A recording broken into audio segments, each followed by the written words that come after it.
Hey guys!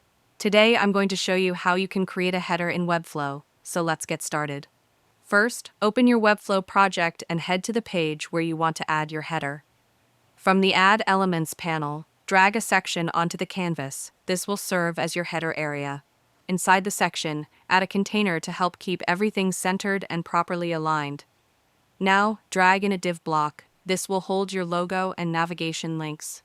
Next, add a text or image element inside the div to create your logo.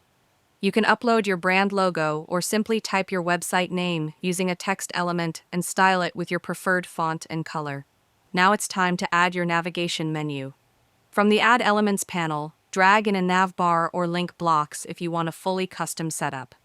Rename your links as Home, About, Services, or Contact, depending on your site structure. Once your header layout is ready, go to the Style panel to adjust spacing, background color, padding, and alignment. You can also set your header to sticky or fixed at the top so it stays visible as users scroll down the page.